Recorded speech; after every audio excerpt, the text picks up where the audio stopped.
Hello friends, I am Dr. Madhukar Jadhav. In previous lecture, we have seen regarding fixed hair method, what is meant by movable hair method, and we have seen the principle of Stadia techniques. In this lecture, we are going to study regarding theory of Stadia tachometry and methods for the determination of tachometric constants K and C.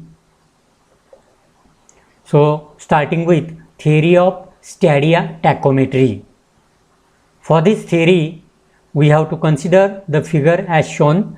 Consider the figure in which O is the optical center of the objective glass of an external focusing telescope. So, this is the optical center of the objective glass which is used in telescope of a tachometer.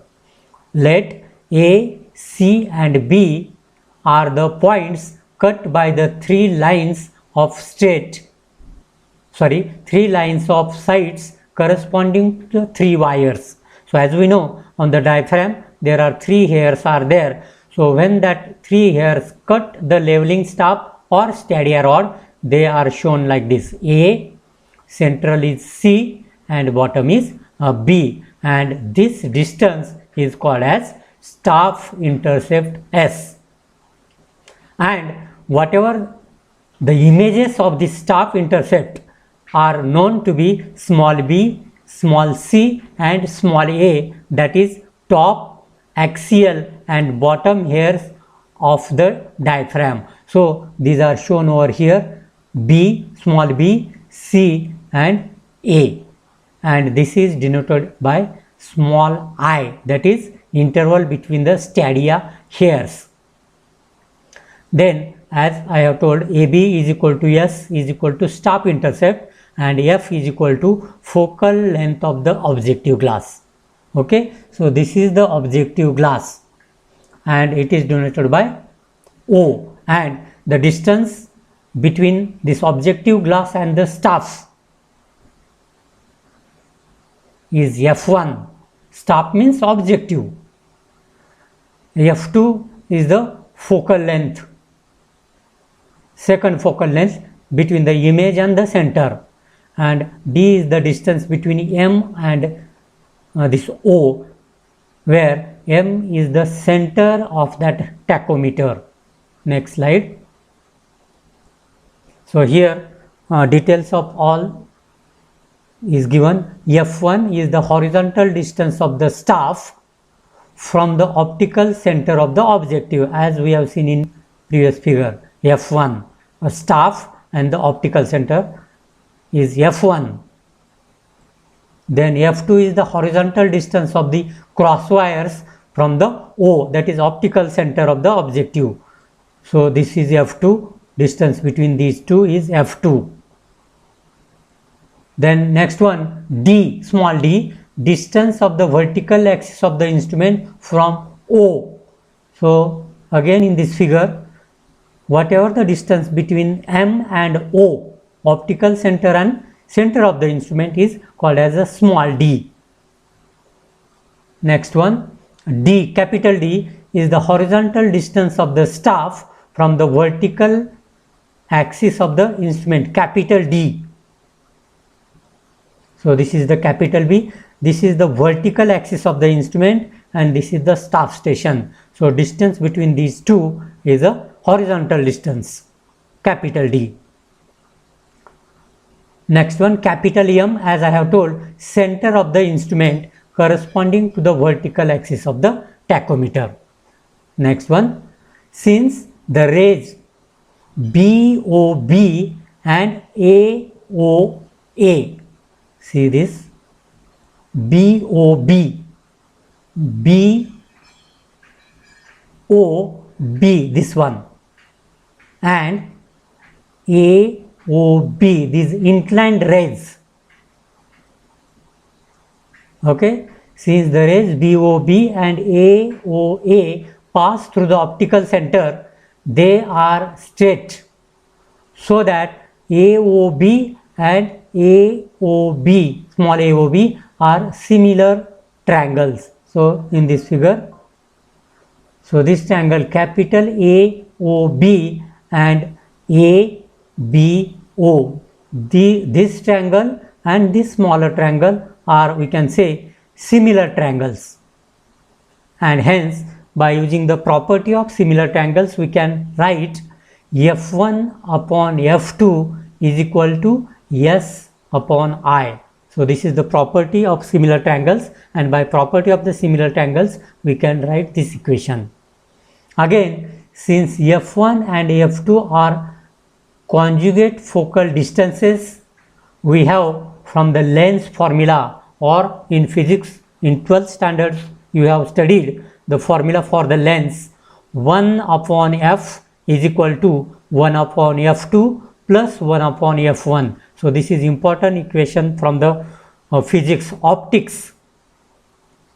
Now multiplying throughout by F1, we get, for this equation we are multiplying by F1, we get F1 is equal to F1 upon F2 into F plus F. Now substituting this value of F1 upon F2 is equal to S upon I in the above equation, we will get F1 is equal to S upon I into F plus F. Rearranging, horizontal distance between the axis and the staff is D is equal to F1 plus D. See in this figure, capital D is equal to this F1 and this small d. Addition of this F1 and D is the distance between the vertical axis of the instrument, this M, and the staff station. So for that the formula we can write D is equal to F1 plus D. So substituting value of F1, we will get the formula for horizontal distance, D is equal to F upon I into S plus F plus D, or is equal to, for this F upon I we can denote K into S as it is, and plus F plus D we can substitute as a C. So horizontal distance is equal to Ks plus C. This is very important formula as far as tachometry is concerned. Okay, next slide. So D is equal to F upon I into S plus F plus D is equal to Ks plus C. This is distance equation when the line of sight is horizontal. So above equation is known as distance equation or distance formula. Next one, in order to get the horizontal distance, therefore the staff intercept small s is to be found out by subtracting the staff reading corresponding to the top and bottom hairs. The constant, or we can call it as a multiplying constant K, or in some book it is denoted by M. Okay, so K is equal to F upon I is known as multiplying constant, or it is also known as stadia interval factor, and the constant F plus D, which is denoted by C, is known as additive constant of the instrument. So this C, this K and this formula are very important as far as tachometric surveying is concerned. Next slide. Determination of constant K and C of the tachometer. So the constant of tachometer, multiplying constant and additive constant, as I have told, these two plays very important role. So we have to determine this constant for calculation purpose. The value of the multiplying constant K and the additive constant C can be computed by the following two techniques. First one, laboratory measurements, and second one is the field measurements. So first we will see the laboratory measurements for calculating the constant K and C. So first step in this method, the additive constant C, that is F plus D, is measured from the instrument, while the multiplying constant K is computed from the field observations. In laboratory method, what we have to do, value of C, additive constant, is calculated by measuring from the instrument. Directly from the instrument we have to measure the focal length and the distance between that is optical center of the object glass and the vertical axis of the instrument. Second step, focus the instrument to a distinct object and measure along the telescope the distance between the objective and the crosshair. Now we know the formula 1 upon f is equal to 1 upon f1 plus 1 upon f2. This formula of physics. Next slide. The distance d between the instrument vertical axis and the objective is variable in case of external focusing telescope, being greater for shorter distances, shorter sights, and smaller for longer sight. It should therefore be measured for average sight, not for the shorter sight also and not for the longer sights also. For average sight this distance is measured. Thus the additive constant f plus d is known. Okay. Next step, to calculate the multiplying constant k, measure known distance d1 and take the staff intercept s1 on the staff kept at that distance or at that point.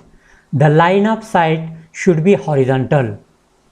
Then using the equation d1 is equal to k into s1 plus c, or k is equal to d1 minus c divided by s, we can get the value of multiplying constant k. See, d1 we have measured, is it right?